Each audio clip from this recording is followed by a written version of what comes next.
I'll now discuss the importance, the need for this study.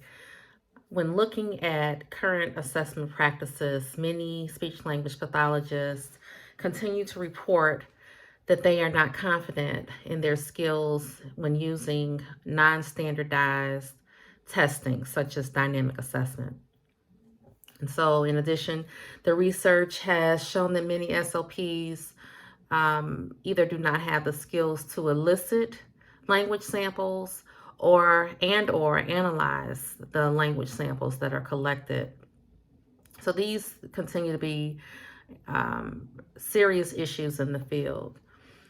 And especially, and as a result, we are moving away from, or the field is wanting to move away from, the reliance on standardized assessment when working with culturally and linguistically diverse populations.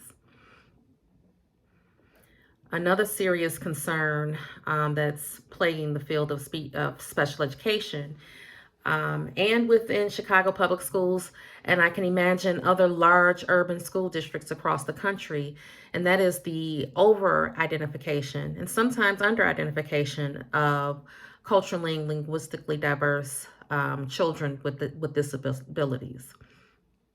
And so this then lends itself to the disproportionality of special education services that are provided to COD populations.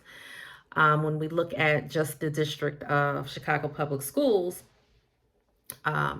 where there are over 300,000 students, and 72% of those students are more economically disadvantaged.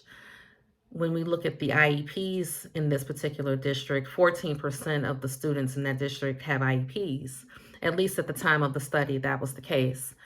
And then of that 14%, 40% of those students are African American, and 49% of those students who have IEPs are English learners. And so this, of course, really speaks to the inequity of services or of services provided to students who are culturally and linguistically diverse, and the need to take steps to address this disproportionality. And so when we look at the literature and look at some of the articles that we read as it relates to the disproportionality of services, there's a suggestion that dynamic assessment would decrease or does decrease the number of students who are misdiagnosed with speech and language disorders in particular.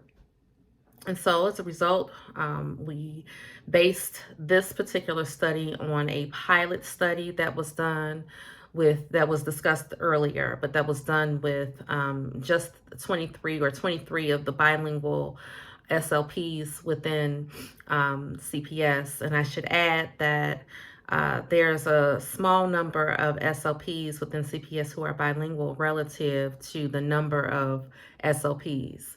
There are close to 300 SLPs, and there were only about 16% who were bilingual. And so there's a huge need to determine ways in which the speech language pathologists can assess the CLD students and provide a diagnosis that is accurate and that differentiates between difference and disorder.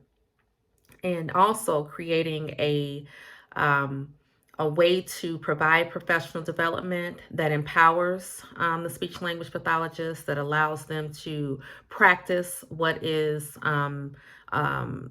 discussed in trainings, and then practice again and receive feedback based on their practice. And so therein lies the study that was established in order to provide all of those things to SLPs and then receive information from them as to whether or not this fulfilled their need for having options for non-standardized assessments, and furthermore, for having an alternate way for providing professional development. Thank you.